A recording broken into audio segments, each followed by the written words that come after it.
Hello, everyone. This is the Full Mental Alchemist podcast, and my name is Cliff. This story that I have written and I'm about to tell you guys is called Ghouls. Ghouls. Ghouls. I've decided to tell this a little bit differently than how I normally would, which is pretty much me reading what I have right in front of me. I'm going to go ahead and take a more casual approach tonight and going to see how it goes. All right. So, Miguel has been fighting this urge, this itch that he's never scratched. He's had it in him since he was a boy. This just natural thing that he's never been able to act on. And looking through the uglier parts of the dark web, he finds someone selling what he craves. They agree on a price, and late that night, he arrives behind the hospital where Audrey, the pretty coroner, is waiting. She says he's cuter than her usual customers, checking him out as she sneaks him inside to the cold storage area where the examined corpses are kept before going into the freezer. She unzips a body bag to show him a dead girl and says he has 1 hour to have as much fun as he wants. The only rules are don't leave marks on the body. Her merchandise. When she leaves him alone, Miguel takes a scalpel from his duffel bag with rubber gloves and plastic bags. Then he surgically removes a liver from the body. He wraps it up, then stitches her back up and washes off in the sink. When Audrey, the coroner, comes back, he thanks her and goes home to cook the organ he's discreetly collected. Watching the well-seasoned cut of meat sizzle in the skillet, he's overwhelmed. It's finally happening. The thing that he's wanted, craved. He sits at the table and he takes his first bite of human flesh and he's disgusted. He spits it out into a napkin. He feels like a vulture eating roadkill. He didn't hunt this down. It was cold when he found it. This isn't the meal that he wanted, that he dreamed of, that he fantasized for.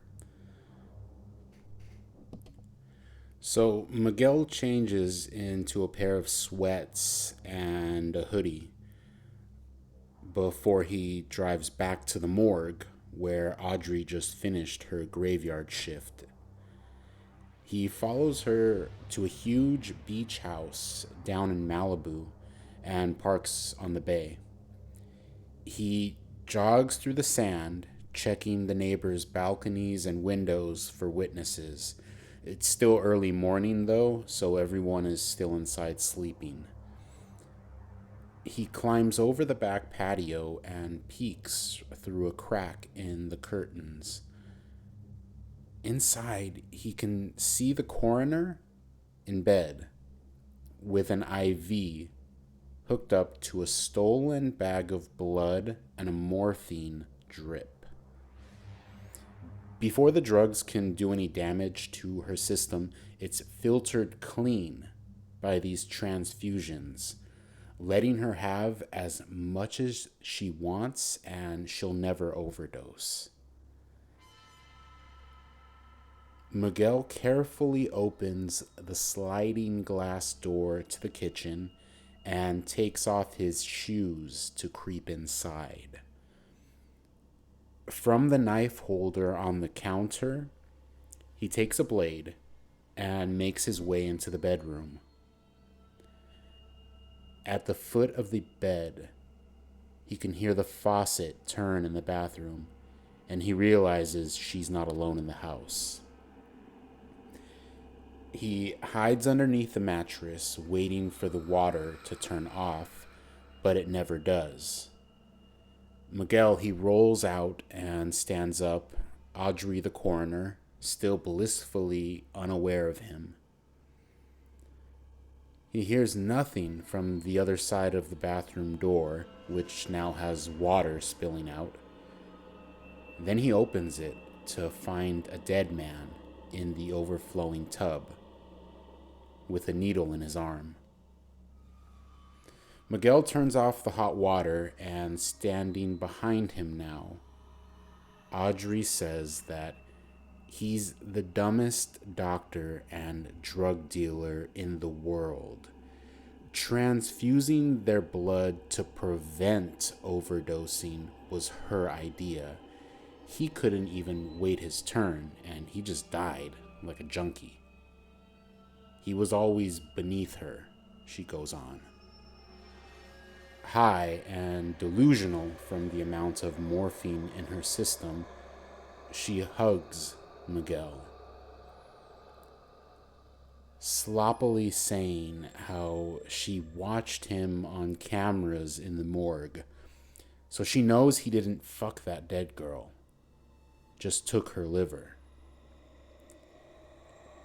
She's thinking he's probably some black market surgeon who sold it to some high-paying somebody, and she tells him it's okay. She laughs a little, saying that she took her blood. They're like ghouls, she goes on, kissing his ear, nibbling on his neck. She tells him that she loves it. Slobbering on his neck, her hand slides down his sweats. It feels so real for a dream she thinks she's having. They kiss, and he takes her down on the wet tile. They passionately eat each other next to the corpse. After the sex, still in her drugged-up haze, Audrey the coroner laughs uncontrollably as her hungry new lover drags her dead boyfriend out of the tub. The hot water kept him from getting cold. Miguel says he'll be right back. She groans, asking where her new surgeon boyfriend is going. The cannibal tells her not to worry as the sun rises. He'll be in the kitchen. Go to bed. He'll come back with breakfast.